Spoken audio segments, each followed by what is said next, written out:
I've got no idea why they asked me. I know nothing about ICT. Once I've uploaded the video, I'll send it to you and you can have a look at what I'm doing and give me an idea and a bit of feedback on what you think. So I'll get back to you on Facebook later. What was all in your mind? What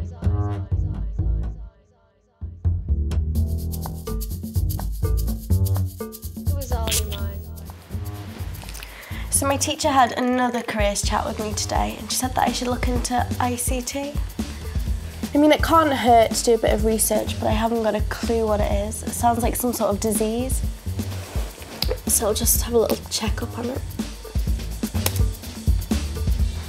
Information, communication, technology. So basically it's working with computers. Do I look like the type of girl who wants to spend her life on a computer? I suppose I just have to do a bit more research though. She sent me a couple of links to a few IT people that I can get in touch with.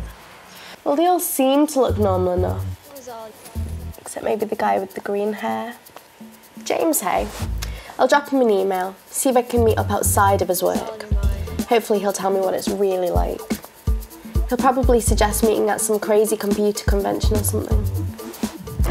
So as you can see, I'm in the middle of nowhere and I'm meeting a guy called James. I've been walking up this road for about an hour now. So I'm expecting to see him in one of the fields with like a little laptop. Okay, so maybe he isn't quite the geek I thought. He might have a life outside of work. Definitely not a typical nerd. What did you want to be when you grew up? Did you want to be a bike racer or...? Well, that'd be number one, yeah, but that's never going to happen. So. Looks like bike racing came in second behind ICT for James. So how did he end up working with computers? Through colleges, spoke to one of the lecturers up there, Rob Webb, and he got me into Isle College. Yeah, the Isle of College, you know, just been from there and gone working in private practice first, and then went into Dandara. So that's great, and I take it you enjoy it then? Yeah, I love it. So are you on an apprenticeship or are you already qualified? It's apprenticeship still, I'm still a trainee sort of thing, but I've gone past the sort of trainee stage now to a junior sort of technician right, in the and office. You're with Dandara. What are they like? Are they supportive? Yeah, they are, yeah. My boss, Darren, he deals with me quite a lot and just asks me how college is going and if there's any issues with college and he'll help me out with that. James told me about his typical day at work. He spends a lot of his day working on some pretty exciting projects. A lot of these building projects we would all recognise. It's an AutoCAD program which basically all technicians and architects use for drawing up. It's draw pretty much anything on this software. So what are the people that you work with? What are they like? Are they like stereotypical like nerds with big hair and glasses and test tubes everywhere? Good bunch of lads. Seems like a nice place to work after all. I left James to his bike in the mud. It was good to meet up with him. Best of all, he promised to take me around one of the new building sites. Cool? Okay, so that was just one job. I doubt the rest are as exciting. Who's next? Debbie. Okay, so she works in banking. Bet that's really interesting. Counting money every day. I caught up with Debbie in her favourite cafe in Douglas and asked her about her dull routine. I enjoy the fact that it's so varied and that every day is different. It's quite challenging, but that's what I enjoy about it because you get the chance to learn new things. Was Debbie not worried about getting stuck in one rut? What about future opportunities? Well, there's various opportunities, it depends on what path you choose in technology, whether it be programming or, sort of business analysis, which is the path I've chosen. So ultimately, I'm looking to get qualifications, like a diploma in business analysis. Modern technology, Debbie speaking? Well, maybe not quite as dull as I was expecting. Thought she'd be stuck in some dingy, dusty old office with a load of dusty old men. I guess I shouldn't be so surprised to see that there are so many opportunities for girls in this industry.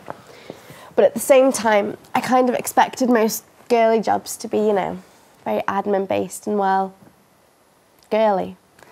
But then I met Amy, who actually grew up on a farm, but now she does something completely different. So you work at Scanco? Yeah. So how did you get into that?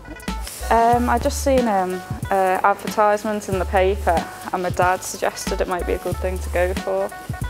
because like I've always liked doing things with my hands, you know, like practical stuff a lot. And I didn't really want to work in an office all day. Why didn't you want to get into farming? Just I was really into it when I was younger. So after I went to college, I liked meeting new people, getting out and just learning new things. And what did you study at college? I did a foundation degree in art and design. Oh, right. So it's completely different. I just looked around for different jobs that I thought I'd be interested in, that I could like grow in, and that was the best opportunity really. And do you enjoy it? Yeah. At first it was really hard, but now I love it. You know, your confidence builds with knowledge. So day to day, what's your daily routine? You never know what's going to happen, so you don't know where you could be. That's what I like about it. Do you have any advice for somebody young trying to get into it, especially a girl, because I mean, I think it's quite a male-dominated industry. Yeah, just go for it really. I mean, there's a lot more women coming into it now. You know, if you have a look on the internet, which I did before I went, just to get other women's views. And how have you found it working with men, like constantly? At first it was hard, you know, to get slow, to get their jokes and stuff, and I didn't want to be tidying up after them all the time. But now I think I wear the trousers. I guess once you've milked a cow, getting your hands dirty inside a PC is easy.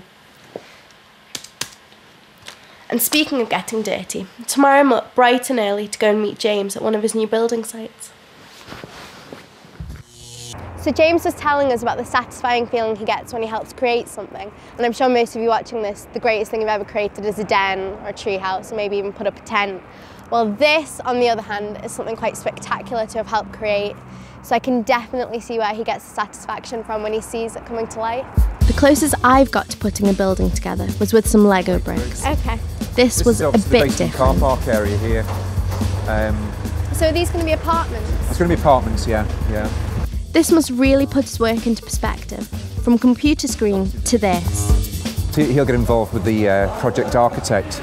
He'll produce door schedules, window schedules, and also details for the construction of the building as well.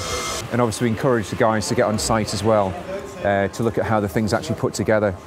Obviously from a designer's point of view, it's quite important that the technicians understand how things are put together, so that when they're designing, they can design with a practical approach to it. And do you need qualifications? He goes on a day release to Isle of Man College. He's been doing that for the past 4 years, and that gives him a good grounding in basic construction.